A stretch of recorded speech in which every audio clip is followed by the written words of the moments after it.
Welcome to Writing the Wrong Way, where we talk about how writing works, how writers work, and why the best writers risk being strange. And today I'm going to analyze the movie Parasite.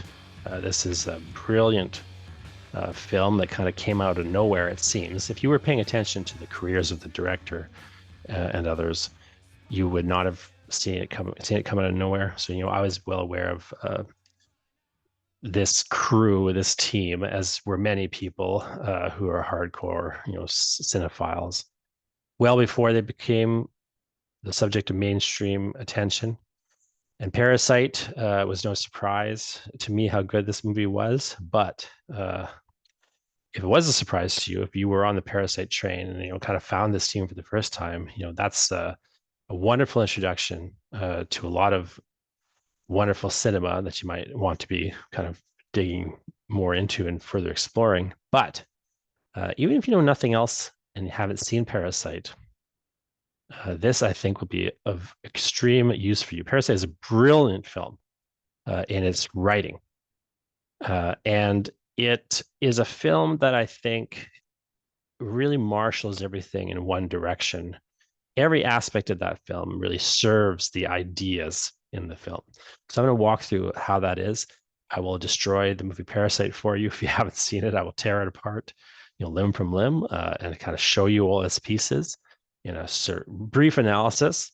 But nevertheless, it's a pretty thorough analysis. And so if you haven't seen Parasite, you may want to go watch Parasite before you come back and listen to this. So be warned.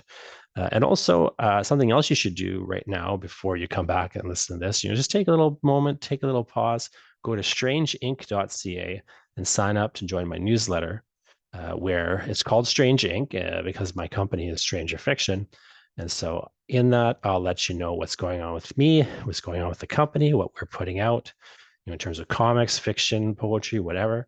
I'll send you some original writing, things that haven't really appeared anywhere else. I'll give you kind of an insight into what I'm writing, give you some drafts, show you what I'm doing, give you tips on writing, and just make some recommendations. Recommend great films like Parasite if you haven't already heard of them. So check out strangeinc.ca. It's a great way to stay in touch. It's a great way to kind of just keep up with what I'm up to and what my company is doing and just what's cool in the world today. And also, of course, it just gives you a direct line to me. You can just reply to the newsletter. It goes right to me. I'd love to hear from you. I'd love to know what you think about Parasite. So go to strangeinc.ca and let's keep in touch. And then watch Parasite and then come back. And here we go. Without further ado, my analysis of Parasite.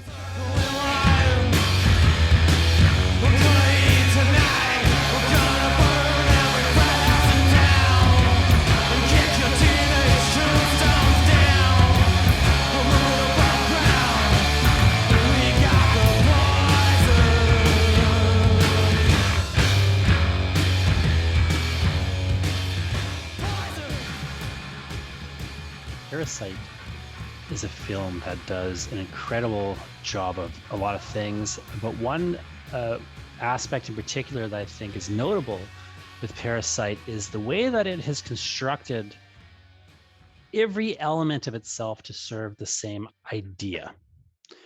The idea, of course, summarized in the title, Parasite. It's not a simple idea, and it's deceptively complicated.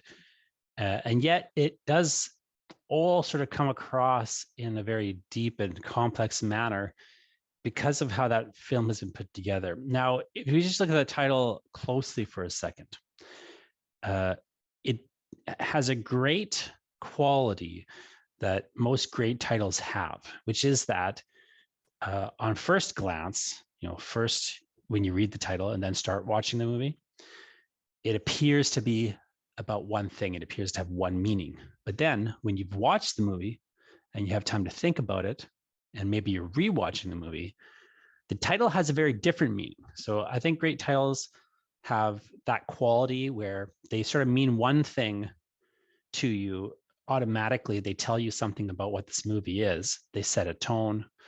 and they give you a bit of information about what this story is that you're going to be moving into. They do a bit of pre-marketing for the story in that sense. But at the same time, they have a complexity and a depth to them where after you've really read the story or watched the movie or whatever, we're looking at, anything that has a title, you can consider this quality. Afterwards, only when you are finished, do you really see the true nature of that title and the double meaning that it has. It sort of appears to mean one thing, but that means a second thing when you look closely or think more about it. Parasite at first appears to be referring to the fact that we have this family, this poor family that infiltrates the household of this rich family. And like parasites, they feed, they literally are feeding on the food. They're, of course, leeching money away from this other family. They begin even to kind of sexually ingratiate themselves into the family. And we have dreams of getting of the son marrying the daughter and infiltrating the family, much more fully. Notice that in his dream, in his vision for that, it's not about at one point dropping the deception. It's about if we got married, we'll hire actors to play my parents, right, and so on and so forth. And then we also learn as the film goes on that the housekeeper that they had replaced, her husband lives in the basement. There's this other way in which even this other family has sort of been feeding parasitically perhaps on them.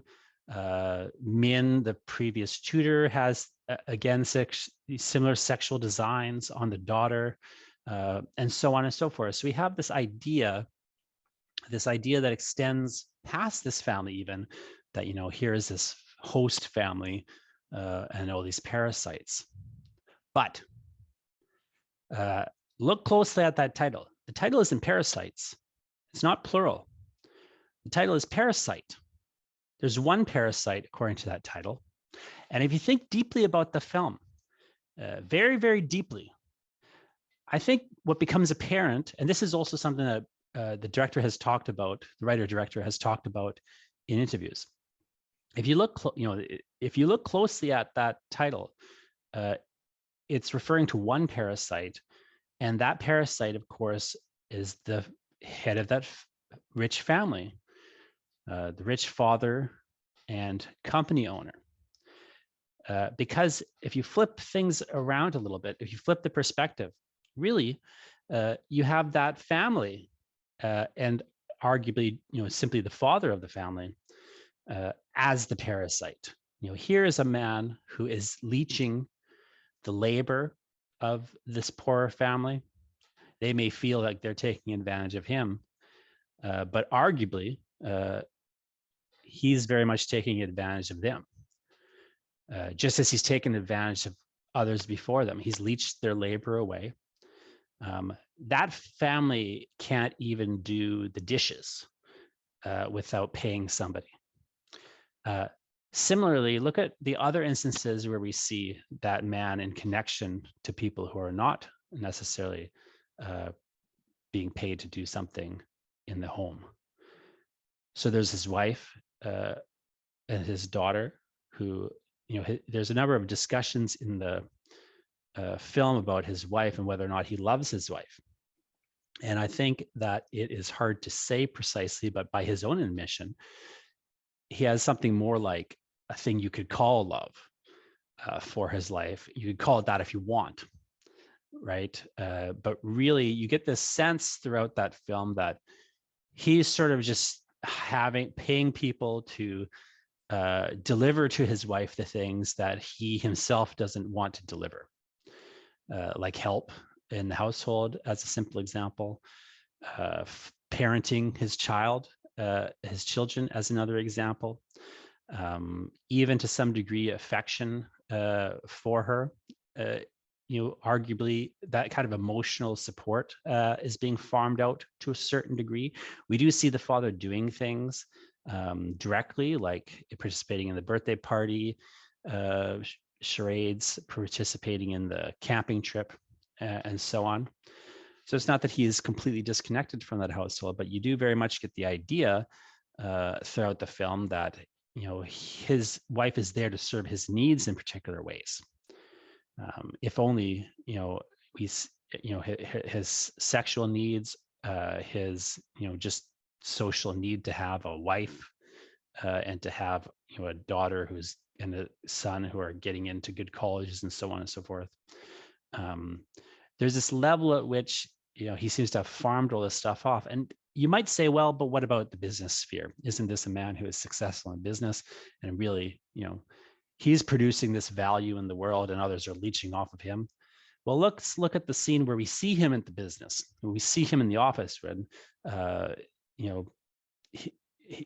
we have that sort of little glimpse through the glass wall, and we see this group of people swarming around him with this device, and he's looking at it, and they're asking him questions. Now, we can tell from contextual clues and things that this is the company that he's the head of, right? And this is the device that they're going to be selling. This is the product then that one of the products at least, but a product that is standing in synecdoche as a symbol of the other things that this company is going to be producing and developing. And what is he doing in that scene? He's asking questions about it. What does it do? What does it do? Does it do this? Does it connect to my phone? Oh, maybe it should connect to the phone. Notice what is happening here is we have this situation where it's very clear that the company that he owns and runs and which is delivering him wealth, even in that company, we have this scenario where maybe it's upper class level of citizenry that he's dealing with. Perhaps he's not dealing with the poorest of the poor anymore. He's dealing with kind of white collar workers, but he's still leeching off of them. They are the ones who are designing the machine. They are the ones who know what it does and how it works, and know whether it can do this and whether it can be made to do that. He's there. He's paying them because he's positioned himself in such a way that he can afford to do this, of course. But really, even in that business context, there's nothing about that individual that is delivering value in the world. He's instead, his position is entirely supported, it seems, by these others that he's leeching off. He's paying them, so it doesn't seem like he's leeching off them, right? It seems like they're leeching off him. But of course, what he's paying them pales, as we can see, because of his relative wealth in the society. What he's paying others is nothing compared to the value that they're delivering to him, that then allows him to maintain this massive stratospheric level of wealth. Whatever value they're delivering to him, he's turned a profit on that many times over. And yet is effectively doing nothing. He is simply occupying this position of making a certain level of decisions and so on. So the film has this thematic idea. Okay, now you could disagree with that thematic idea. You could make some other argument about how valuable is this or that or the other thing in capitalist society. But putting aside for a second maybe what you may or may not believe about capitalism and its place and value in the world and so on. This is the film's argument. The film's argument effectively is that this man is the parasite. All these others are the victims of the parasite. They may seem, and they may even believe in their heads, that they are the ones leeching off him, but really he's leeching off them. This is the film's argument.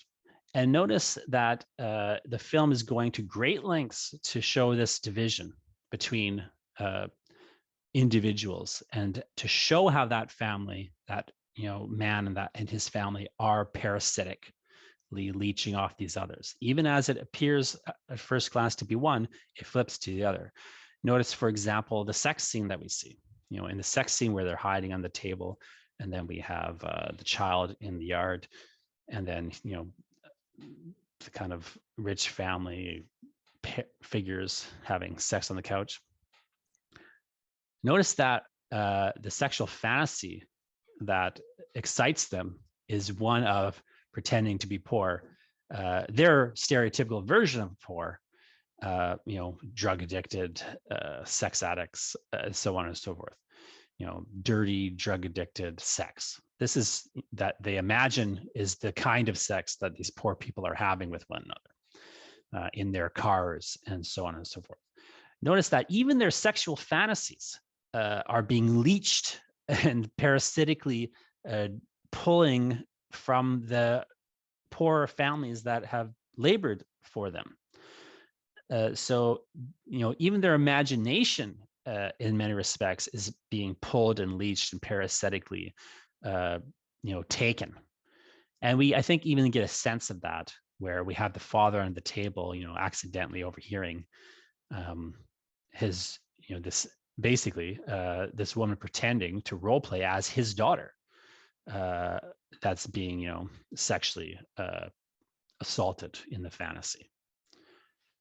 And he has to listen to it. And again, there's this, of course, they don't know that the family is there listening.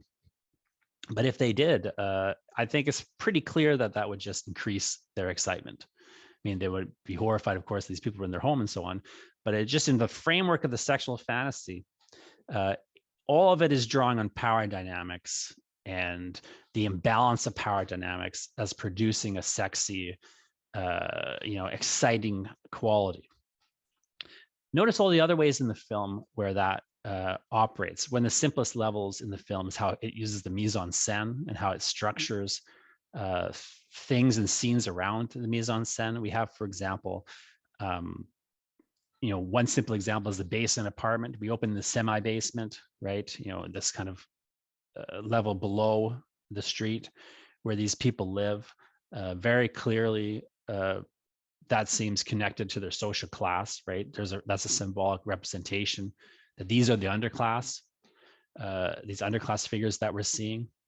Even in the house, when they seem to have kind of gone up a few levels and gotten into this better position, even in that house, we see that the house has a secret sort of underbelly where the poor really belong inside of that framework, and where they're forced to remain and are banished to or must hide and so on and so forth. So even in that house is they built that house for the movie. That was designed and built specifically to film in, and so it has all sorts of fascinating symbolic qualities, including, of course, most obviously the basement top, the sort of level division. Also, on the night when it rains and they leave the house, when they've been hiding in the house, and the family comes home, and then they leave the house and go back to their home, and then they discover their home is flooded and so on. Notice in that scene, you have a whole sequence where it shows them going from one location to the other. We for the first time get a really lengthy, extended series of scenes where we see them kind of make that journey. And if you look really carefully, that whole journey is downhill. Even when it's level and flat, when they're just walking from one side of the street to the other, and they're just kind of traversing the street in a fairly level way, the director tilts the camera to make it seem, so even the cinematography is kind of playing into this. But even outside of that, they're always going down. They're going down again, a tilted street. They're going down stairways. They of course eventually go down quite a number of stairways actually. They go into the underground, subway, and then somehow they're still going down, right? If you actually look closely at that scene and the geography of the various scenes that we kind of pass through there in that sequence, it's an impossible geography. There's no way they would just be going downwards constantly the way that they are doing. Obviously, the director has cut out moments when they would have gone upstairs. For example, go down the subway, come back up the stairs to get out of the subway. He's cut the upstairs journey, but he showed the downstairs journey. And so the film is constructed very carefully in that manner, where we just have this lengthy downwards trek from the rich family home to the semi-basement, which is already flooded. Of course, it's flooding because water flows downhill and it destroys the things on the bottom, and it keeps rising up. And the only way to be safe from the flood is to be at the top. There's a couple things happening there. One is this, again, brilliance of the film's construction, where it has, been put together in such a way that it artificially, in the mise en scène, is emphasizing the distance socially between these two families. Additionally, we have this metaphor of water flowing downhill, which serves to similarly call to mind that economic trickle-down effect. This is a economic theory that the rich, fund the lives of the poor through a trickle-down effect, and that if you want to increase if you want to improve the lives of the poor, therefore, rather than giving them money directly, you give money to the rich. You give tax breaks to Jeff Bezos so that he can pay his workers more, and so on. Now, that's the trickle-down effect is sort of how it's discussed in economic theory. Effectively, this has been disproven in the economic theories. The trickle-down effect doesn't really play out as it does in the theory in reality. But that water and the flow downhill, instead of like it flooding and destroying everything, is sort of the visual that we see. This trickle-down effect, far from improving the lives of the poor, is destroying them. It's washing away their belongings, making them even poorer than they might otherwise be able to be. And the distance, of course, geographically here is also indicating to us the impossibility or the difficulty of class jumping. All this kind of comes to a head by the end of the film, where we have these letters being traded back and forth. So we have, the father writing the letter, sending it out in Morse code, the son, transcribing it, noticing in the Morse code, transcribing it, and the son starts writing a letter back to the father. But even doing that, we have the acknowledgement that he doesn't know how he would possibly send that letter. How could he transmit it to the father? Again, communication in these scenarios is a bit of a one-way street. The rich can communicate down to the poor. Poor sending a message back to the rich is nigh impossible. And so the poor man trapped in the basement of the empty home, even in that scenario, he weirdly has a larger social mobility than he might if he was, still, just that proximity to wealth gives him a certain level of mobility, and he can send a message out. But he still can't even get the message back. There's just no way to kind of communicate back to him. So the son is writing this letter sort of, to his father that he can't send. And in the letter, he lays out his plan. I'm going to become wealthy. I'm going to buy the house. And then all you have to do is walk up the stairs. And we get shown that visually in the film, this very beautiful ending. But the question remains, is this possible? By the end of it, we don't have a clear sense. We get shown it in the film. So visually speaking, and in terms of the way that films work, because we have been shown it visually, we could interpret that in two ways. So either we are seeing on the screen a dream sequence.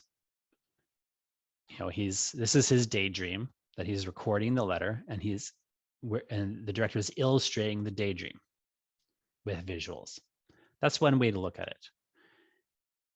Another way to look at it is, here we have a flash forward. We're seeing him, hearing him narrate as he writes his letter. And then we're flash forwarding to a point in the future where he's actually achieved it, and we're actually watching the real events that are really going to happen in the future of this film. Either way of looking at that is correct. You could argue it's an ambiguous ending where we don't know which of those two ways of looking at it. Is it an impossible daydream? Or is this, showing us the realization of his plan? And yes, he's learned enough through this experience that he actually can figure out how to manipulate and move himself through the world of the rich and become one of them, essentially. It's up to you, the viewer of this film, to decide which of those endings we have. But I will point out there's a lot in that story to suggest the difficulty of doing this. The difficulty of class jumping is so ingrained thematically in the film that it's in some ways kind of hard to understand that letter he's writing as anything more than a daydream that he could never achieve. But there is also enough that's gone on in the film previously. If it wasn't for this guy in the basement and that other family and so on, one wonders if they could have just kept going. It seems like everything is working fine. Would it have fallen apart at some point because of maybe the sexual interest the son has for the daughter? It's hard to say. There's enough in the film that you can reasonably see this this character as being able potentially in the future to actually class jump and become rich, and so on. We've seen, his ability to chameleon-like move through the world. At the same time, the limit that we saw is him rising from absolute poverty to a level of middle class, relative poverty. We didn't really see him get past that. Is it possible? In the world of the film, it's hard to say. We get these different options at the end. It's an ambiguous ending, and it has a sort of level of brilliance there as well. Notice the earlier in the, but that idea that he could maybe cross the line, as the father puts it. The father's always talking about people crossing the line. He's like, he likes this new driver because he always seems like he's going to cross the line, but he doesn't cross the line. And the father doesn't like people who cross the line, right?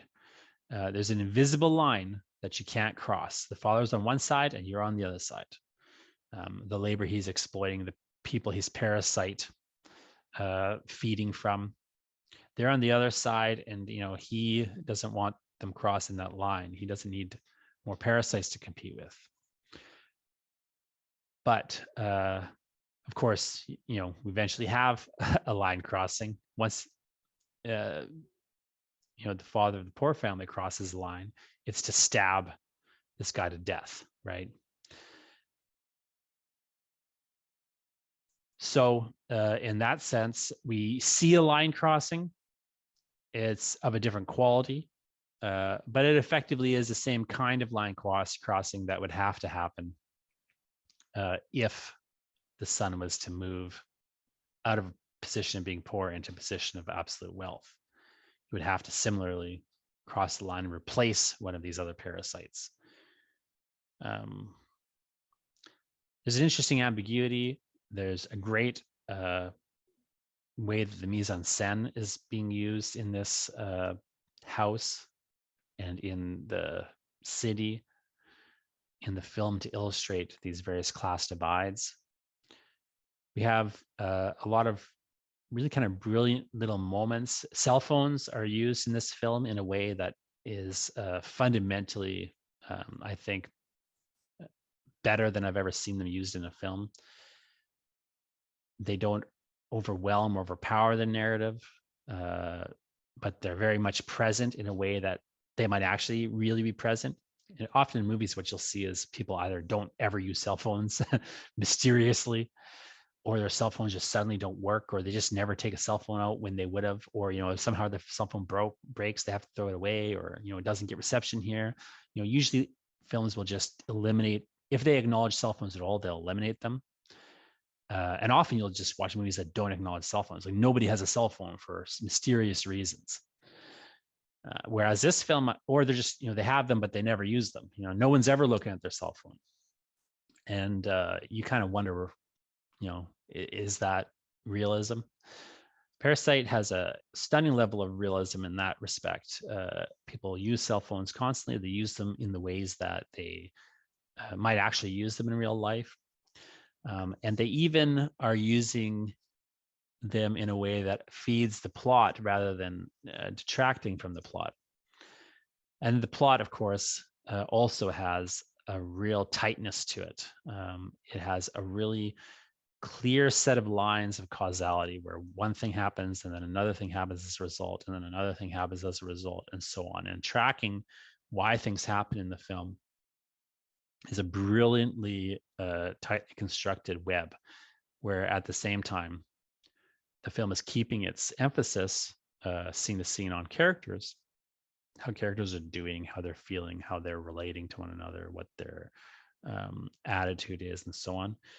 The film's not making you pay too much attention to the tight web of the plot. It's really keeping your focus on characters and keeping you connected to them. While at the same time, it accomplishes a lot in terms of the plot.